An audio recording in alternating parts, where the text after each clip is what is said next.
Hello there, you beautiful people, and in this video we're going to make a bank.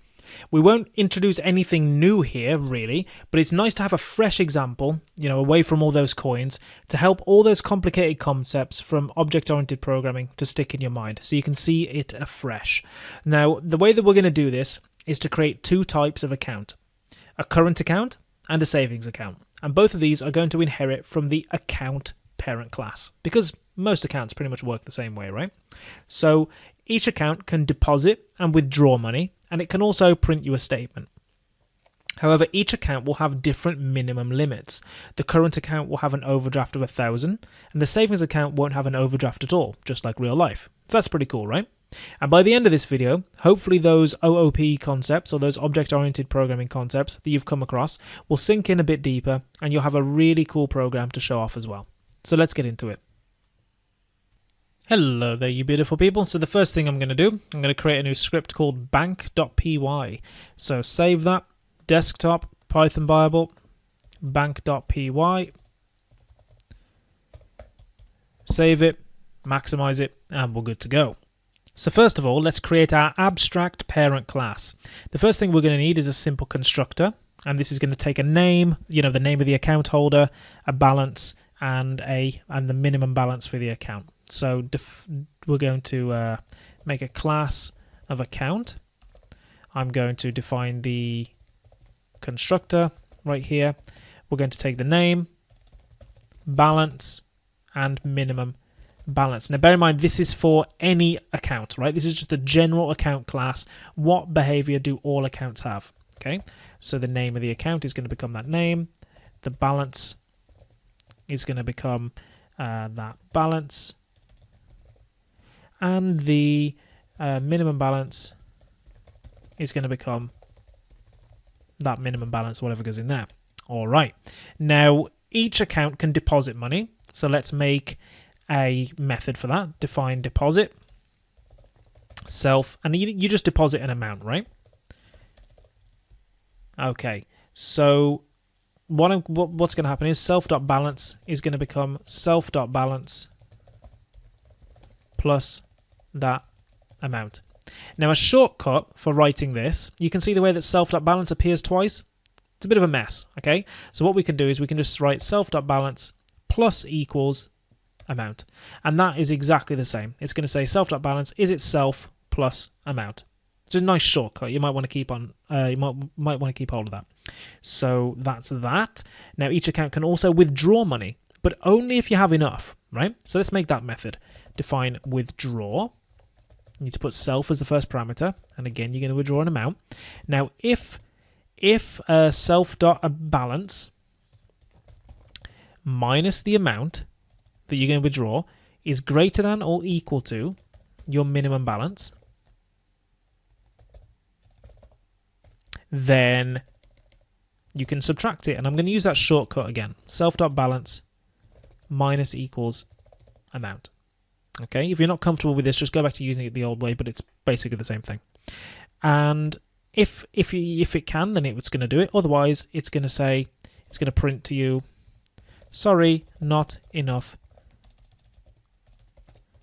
funds. Okay, so that's that. That's the withdraw method. Nice and straightforward.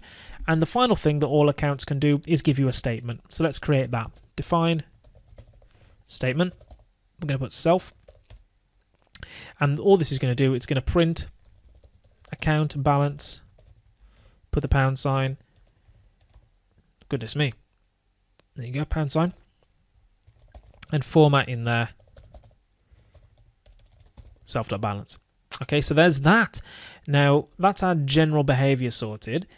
Now, that was pretty easy, right? I mean, we've now got a deposit where I give it an amount and it's going to add that amount to the balance. You can withdraw a certain amount, but only if you've got enough. Otherwise, it's going to tell you can't. And if you ask for a statement, it's going to say the account balance and then give you the balance. So now we need to just make our current account. So we're going to go down here, make class current, and get that to inherit from account. All right. Now let's create our constructor in there. We're going to define init self name, balance. Okay, so these are the options that someone is going to be given. These are the parameters they have to enter to create a current account. Okay, not these ones, not these ones, these ones. Okay, now what we need to do now is to pass that data up to this account. So what we're going to do, we're going to call the super method, the init function init, and pass that the name we just got, the balance we just got. And because this is a current account, we know the minimum balance is going to be minus 1,000. We're going to give them an overdraft of minus 1,000. Or an overdraft of 1,000. Okay, so what happens here? Basically, whenever you create a current account, say I have a current account and I'm going to call it X. I'd write current. My name would be Ziad, and my balance would be, I don't know, let's say 500, right? Name is going to become Ziad, and balance is going to become 500. We then pass Ziad in here, is what's going to happen. Balance is going to become 500. And minimum balance is minus 1,000. And that's going to go up into here. So this is going to become Ziad. This is going to become 500. And this is going to become minus 1,000. Okay. And then the name for this instance called X is going to become that. The balance for X is going to become this. And the minimum balance is going to become that. Okay. And it's going to get all these methods as well. Okay, so that's how that works. So let me just put it back to how it was working before. I'm just going to undo everything pretty much. Okay. Put that there. Undo. All right, so now I'm going to give myself £500. Okay, so we've managed to create that. So let's just show you this working. Okay, I'm going to run this. Hopefully it's working fine. Init got an unexpected argument, minimum balance. Probably just a misspell. So let's go back in there. See, it says here min balance. I passed it minimum balance. It should just be min balance. That's going to fix itself. Okay, so if let's make a... actually, let's just get rid of this in here. Let's just make an account. Run this again. Make an account Z equals current. And I call it Ziad and put in 500. Okay, now let's deposit £300. I do z.deposit £300. Now that should put me at £800, right? So let's look at our statement, z.statement. It tells us the account balance is indeed £800. So what if I withdraw 1,000? z.withdraw 1,000, and I need to make sure that this is uppercase. Then I look at the balance or statement. It's going to tell me I'm minus 200. Okay, what if I withdraw another 800? It's fine so far. Cool. Now if I withdraw another one. Sorry, not enough funds. And the reason is because we're at the minimum balance of minus 1,000, which is exactly what we expected to happen.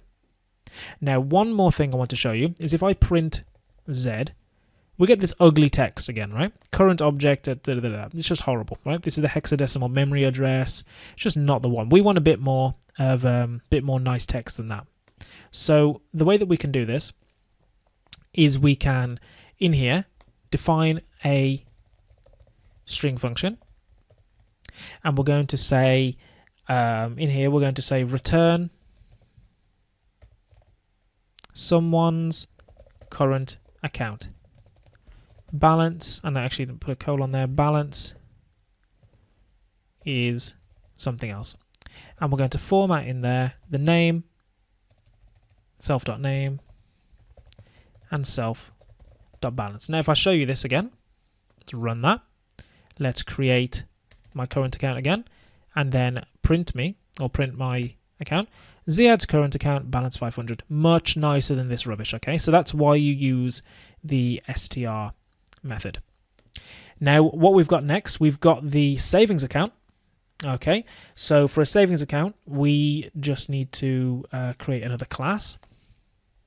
So class savings, and that's going to inherit from account. We're going to define our constructor, self, name, balance. Fabulous. And we're going to call the parent constructor to do all the setup that we don't want to have in each class. We're going to give it that name. We're going to give it that balance. But this time, the min balance is going to be 0. Okay? Because you can't go less than 0. And we are going to, that should be that. And then for this print function here, this str, just going to take that, paste that in, make sure it's got the right indentation. And instead of just saying so-and-so's current account, I'm just going to say so-and-so savings account. Beautiful. So now let's make another account. We can make a current account for me, and we're going to make a current account for someone called Tom. A savings account, sorry, for someone called Tom. And Tom is going to be on 300. Okay. So now if we print T, then Tom's savings account balance 300. Fabulous. So if we withdraw 300 from Tom's account, okay. Now if we look at his balance, T dot statement, we see he's on 0. If I try to withdraw just one more, it's going to say, sorry, not enough funds. Whereas if we look at my account's on 500, I can go all the way to negative 1,000 because it's a current account. So I can do withdraw of 1,500. And now I'm on minus 1,000. And if I just withdraw one more, it's going to tell me that I don't have enough funds. So there you are. It's actually simpler to make a bank with bank accounts and stuff like that than it is to make a bunch of coins. Believe it or not, what a mad world we live in. Anyway, while I didn't show you anything new here, I hope that was useful for making you feel more comfortable with how classes and objects work. As I know for me, it's useful when I see and follow through another example. In the next video, we're going to have a review of this section of the Python Bible and go over what we've learned about OOP in Python. So I'll see you in the next video. Hello there, you beautiful people, and welcome to this review lecture for this section on object-oriented programming. So we're just going to go over a few things just to make sure that you've got everything, and hopefully you'll feel a lot more comfortable with classes by the time that we finish. So the first thing that we learned was that classes are templates for objects. When you create a class, you're basically creating a template for all the objects you're going to make later on, just like when I mentioned the analogy of a factory of coins. Each coin is an object, but there is a mold somewhere in the factory that helps you create these objects. Now, objects, just like in the real world, have two things. They have states and they have methods. In your class, you use variables to create the states, and you use functions or methods to create the behaviors for your objects. We jump right in, and we created our very first object and a class, which was a model for a pound coin. We learned about how you can access the states of this object by using the full stop syntax. So for example, if we had an object called coin1 or an instance called coin1, coin1.value would get the value of the coin, and you could change these states as well. You could say coin1.color equals green, for example, if you wanted the coin to rust. But then by doing it in that way, we found it was good for one-off things, but it was a bit tedious if we wanted to change a lot of our states, or we wanted to change our states in a very repeatable fashion. A better way to do it is to create class methods, and we created class methods that could rust, clean, and flip our coin. But in order to have class methods, you need the Python constructor, which is the _init function, and we use this self syntax to refer to the current instance. Once we set up all of our methods, we wanted one more that could model the coin being spent, and that would remove the object from our code. For this, we needed to use a Python destructor, which is what gets rid of a class. And the destructor in Python is the _del_self, this kind of thing going on here. And if you want to use the destructor, you just type the del keyword and then the name of your instance to get rid of the coin, and it would run the destructor function. But now that we'd made one coin, we wanted to see how we could make all the other coins. Okay, there's quite a few coins, isn't there, that we went through. But we wanted to do it without having to copy and without having to basically just retype all of the code again.